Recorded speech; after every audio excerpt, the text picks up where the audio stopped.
uma brincadeira quando eu era pequena, ela e uma amiga dela brincavam que eu ia ser a Miss Brasil 2000. Então, assim, sempre foi incutido em mim essa questão da beleza. Estava noiva, fiquei grávida do meu primeiro filho e aí as coisas mudaram. Pensei, quando ele tiver uns 3 aninhos, vou ver o que eu vou fazer da vida. Fiquei grávida de novo do meu segundo filho. A gravidez dele eu ganhei mais peso e quando ele nasceu eu já não consegui mais recuperar o corpo que eu tinha. Isso mexeu muito com a minha autoestima. E por um bom tempo eu achei que era isso que ia ser a minha vida. Então acabei descuidando de mim.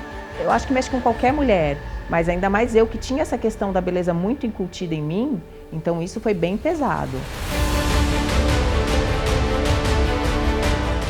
Eu me separei em 2016 e aí com a separação, né, emagreci um pouco e aí veio a minha primeira cirurgia. Que aí, como eu já tinha perdido um pouco de peso, eu fiz uma cirurgia corporal. Fiz mastopexia redutora, então eu só diminuí, e fiz abdominoplastia. Então eu fiz mama, fiz abdômen e isso reativou minha autoestima. Eu fiquei muito bem nesse pós-cirúrgico, fiquei muito feliz. Voltei a ser a Carol que eu era antes, sabe?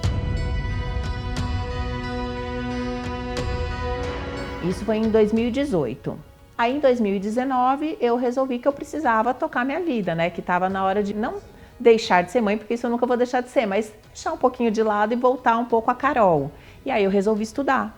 E foi quando eu fui fazer instrumentação cirúrgica, porque eu vi que realmente trabalhar como atriz não fazia mais sentido. Eu sempre gostei da área da saúde. E aí fui fazer o curso. Comecei em meados de 2019, começo de 2020 veio a pandemia. Aí eu optei trancar o curso, voltei em 2022 para terminar o curso. E aí 2023 eu já tinha engordado novamente um pouco e aí começou a me incomodar de novo, eu não estava muito feliz e surgiu uma oportunidade, aquelas coisas que, né, caem do céu, de fazer uma lipo de papada, ser paciente modelo de uma lipo de papada num curso de dentistas.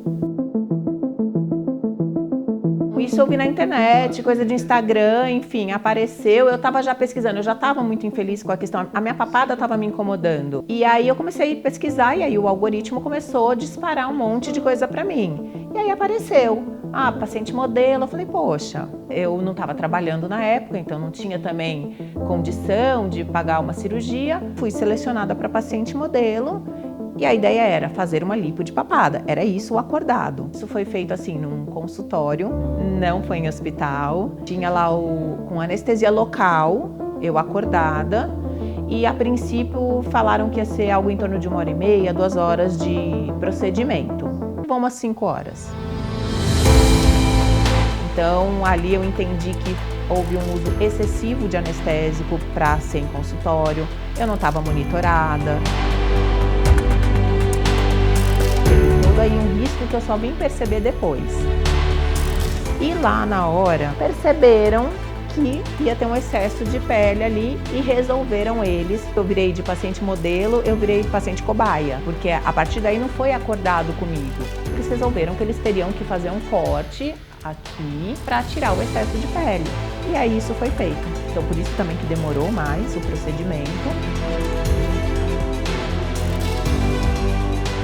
Eu acho que assim, a partir daí já não foi muito ético, né? Porque ali na hora eu não sabia o que estava muito acontecendo e não tinha muito como eu contestar também. Se tivesse alguma intercorrência, não ia ter como socorrer, não ia ter uma ambulância, não era um hospital, não tinha UTI. Pegar uma hemorragia, exatamente, uma parada, porque podem ter N intercorrências num procedimento desse.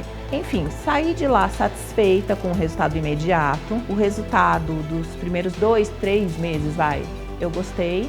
Depois começou a decair e em um ano, assim, eu olhei e falei, gente, não.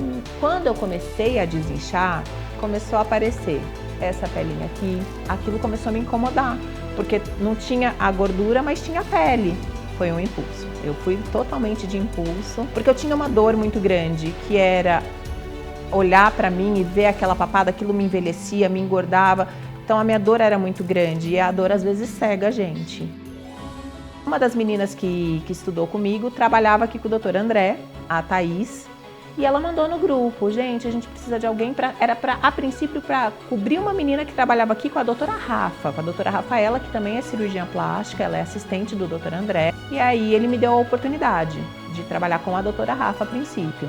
O doutor foi conhecendo o meu trabalho, foi vendo com o meu trabalho, foi gostando. E aí eu migrei para trabalhar com o doutor. Aí eu saí da doutora Rafa, né, de assistente dela, e fui virar assistente do doutor. A paciente saía da sala, eu ia na frente do espelho e começava a fazer, né, as mesmas movimentações que o doutor fazia na face dela. Aí eu falava, nossa, eu preciso disso, eu preciso disso, eu preciso. E aí essa vontade veio surgindo de uma bléfaro, e depois eu falei, uma bléfaro com facelift, né? E aí eu falei, não, agora eu acho que tá na hora, né? Aí eu falei pro doutor, doutor, e aí, o que o senhor acha?